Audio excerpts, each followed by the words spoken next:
Hello everybody, Dylan Baker, project designer here with Woodsmith Magazine, and today we are going to talk about rope splicing, which is the application we have on the sea chest. So rope splicing typically is a semi-permanent joint between two ropes or two parts of the same rope.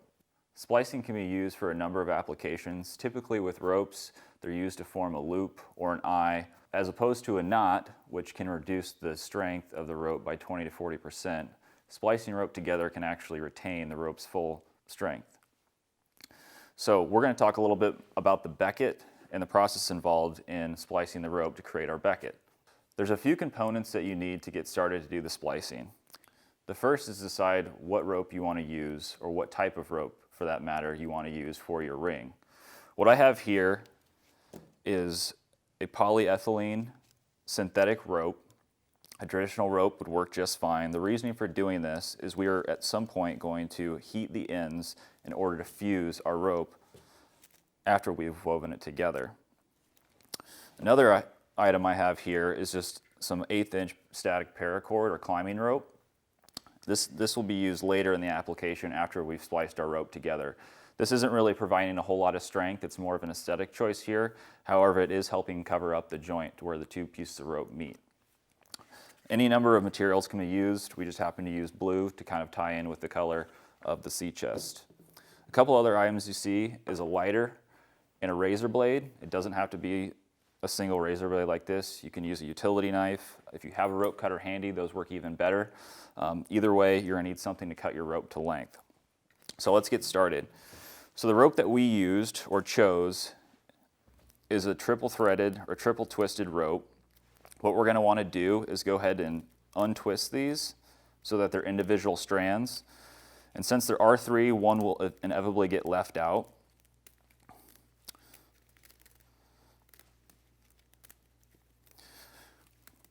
The other thing before you do cut your rope is to decide the size you would like your rope ring to be.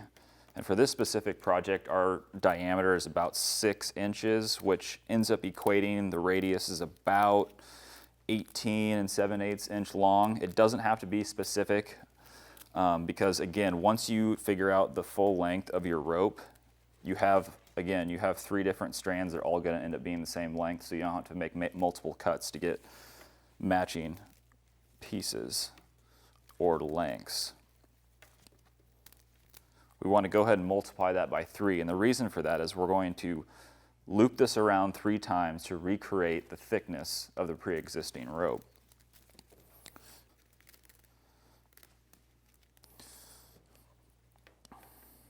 So now that we've got the rope untwisted, I'm going to go ahead and scorch the ends with my lighter to keep the piece from unfraying while I'm weaving this piece together.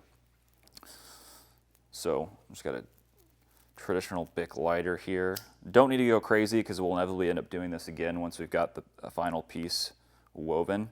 Again, this is a little bit of a precautionary measure to just, again, keep it from unraveling and make it a little bit easier to work with. So we've got our full length, and we're going to go ahead and wrap this 3 times around.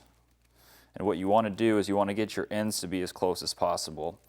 And if you go through the process of weaving this and you find out it's a little short, it's okay, you can back it up, and there's definitely room for error with this. So we just want to get it close enough that we can fuse those 2 ends together once the rope has been braided or woven into itself.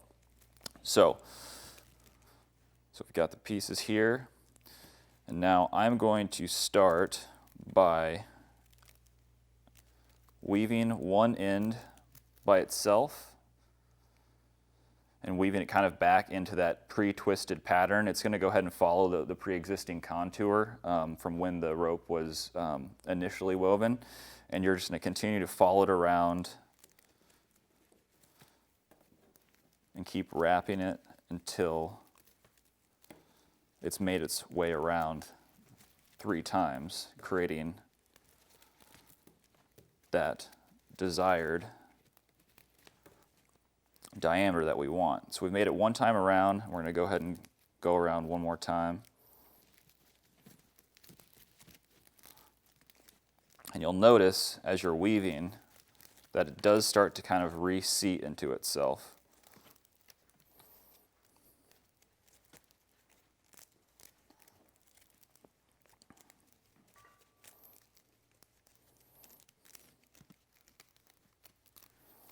And you also notice too that I was a little long. You can back it up a little bit, but again, it's not that big a deal if you need to, again, start over and give yourself a little more slack. The other thing you could do is you could just remove that little bit of material with either your rope cutter or your razor blade. Now, since ours is going to end up getting wrapped with the paracord to help conceal the knot a little bit, I'm not terribly worried. However, I am going to cut off just a little bit more to make it a little bit easier to work with and make that knot a little more discreet.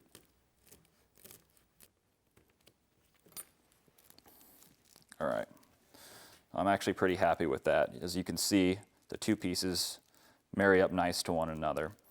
And so now that we've reached this point, I'm going to go ahead and heat up both of the ends.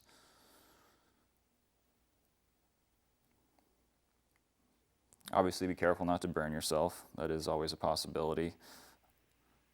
But just keep the flame away. You just want to get it hot enough to get it to melt slightly. Again, we're just looking to fuse these two pieces together or weld them together.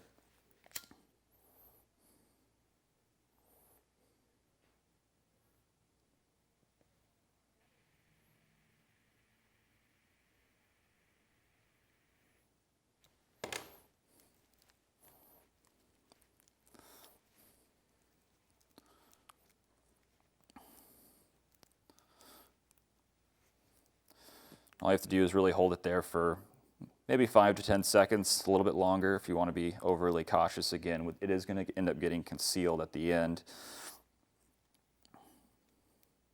And we're not really relying so much on the strength of the joint as the strength that we're getting is being retained by weaving the rope, or splicing the rope for that matter, back into itself.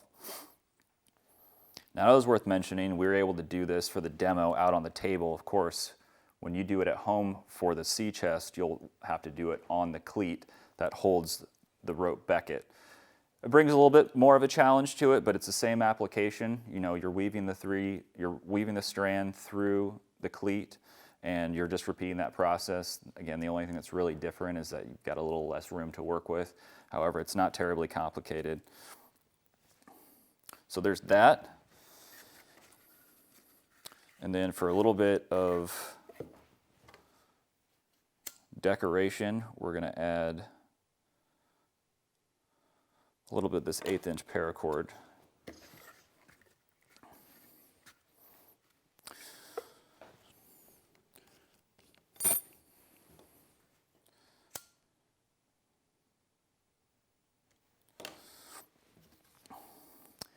And for this, the orientation of where the knot lies doesn't really matter.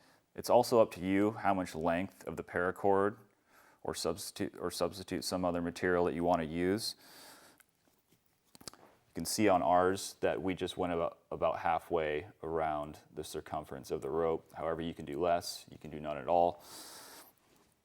But by getting started, I went close to the knot, and I'm just going to go ahead and tuck my loose end underneath and weave on top of my end there until that particular end is completely covered up, and then just continue to work my way around the splice becket.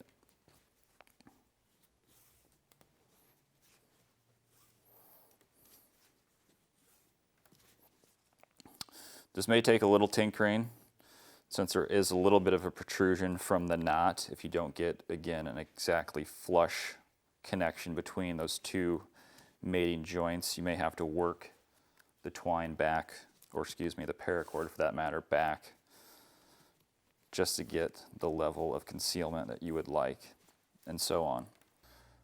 Although this isn't as extensive as the one that we did for the final piece, we want to just give you the gist. So now that I've kind of reached an ending point, what I want to do is go ahead and tuck that piece behind my last loop. So give yourself a little bit of slack and go ahead and weave your end back towards that loop. And what I did is went ahead and flipped it over. Since this is more aesthetic than structural, I'm going to go ahead and heat the end of my rope. Make sure I've got it tucked around at the back side, and I'm going to proceed to fuse it like I did with my ring. And there you have a nice concealed joint. Even though ours wasn't as elaborate as some of the traditional sea chests, I thought this was a nice introduction into rope splicing. Plus, I think it really ties in with the aesthetic of the piece.